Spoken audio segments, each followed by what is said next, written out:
ଯଦି କେହି ମୋହର ବିଶ୍ୱାସ ଅଛି ବୋଲି କୁହେ କିନ୍ତୁ ତାହାର କର୍ମ ନଥାଏ, ତେବେ ସେଥିରେ କି ଲାଭ? ଏପରି ବିଶ୍ୱାସ କ'ଣ ତାହାର ପରିତ୍ରାଣ କରିପାରେ? ଯଦି ଜଣେ ଭାଇ ବା ଭଉଣୀ ବସ୍ତ୍ର ଓ ଦୈନିକ ଖାଦ୍ୟହୀନ ହୁଏ, ଆଉ ତୁମ୍ଭମାନଙ୍କ ମଧ୍ୟରୁ କେହି ତାହାକୁ ଶରୀରର ପ୍ରୟୋଜନୀୟ ଦ୍ରବ୍ୟ କିଛି ନ ଦେଇ କୁହ, ଉଷ୍ମ ଓ ତୃପ୍ତ ହୋଇ କୁଶଳରେ ଯାଅ, ତେବେ ସେଥିରେ କି ଲାଭ? ସେହିପରି ମଧ୍ୟ ବିଶ୍ୱାସ କର୍ମ ବିନା ନିଜେ ମୃତ।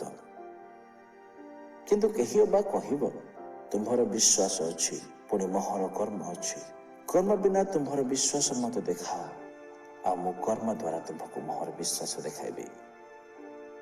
ଈଶ୍ୱର ଯେ ଏକମାତ୍ର, ଏହା ତୁମେମାନେ ବିଶ୍ୱାସ କରୁଅଛ, ଭଲ କଥା। ଭୂତମାନେ ମଧ୍ୟ ବିଶ୍ୱାସ କରି ଥରହର ହୁଅନ୍ତି।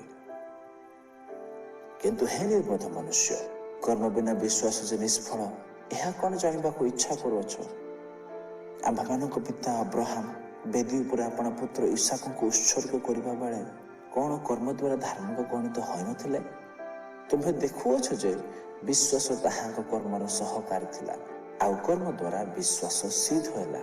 ସେଥିରେ ଶାସ୍ତ୍ରର ଏହି ବାକ୍ୟ ସଫଳ ହେଲା, ଅବ୍ରାହମ ଈଶ୍ୱରଙ୍କ ଠାରେ ବିଶ୍ୱାସ କଲେ, ଆଉ ତାଙ୍କ ପକ୍ଷରେ ତାହା ଧାର୍ମିକତା ବୋଲି ଗଣିତ ହେଲା, ପୁଣି ସେ ଈଶ୍ୱରଙ୍କ ମିତ୍ର ବୋଲି ଖ୍ୟାତ ହେଲେ। କେବଳ ବିଶ୍ୱାସ ଦ୍ୱାରା ମନୁଷ୍ୟ ଧାର୍ମିକ ଗଣିତ ନ ହୋଇ କର୍ମ ଦ୍ୱାରା ଯେ ଧାର୍ମିକ ଗଣିତ ହୁଏ, ଏହା ତୁମେମାନେ ଦେଖୁଅଛ। ସେହି ପ୍ରକାର ମଧ୍ୟ ରାହାବ ବେଶ୍ୟାଦୂତମାନଙ୍କୁ ଆତିଥ୍ୟ କରି ଅନ୍ୟ ବାଟ ଦେଇ ସେମାନଙ୍କୁ ବିଦାୟ କରିବାରୁ କ'ଣ କର୍ମ ଦ୍ୱାରା ଧାର୍ମିକ ଗଣିତ ହେଲେ ନାହିଁ? କାରଣ ଆତ୍ମା ବିନା ଶରୀର ଯେପରି ମୃତ, ସେହିପରି କର୍ମ ବିନା ବିଶ୍ୱାସ ମଧ୍ୟ ମୃତ।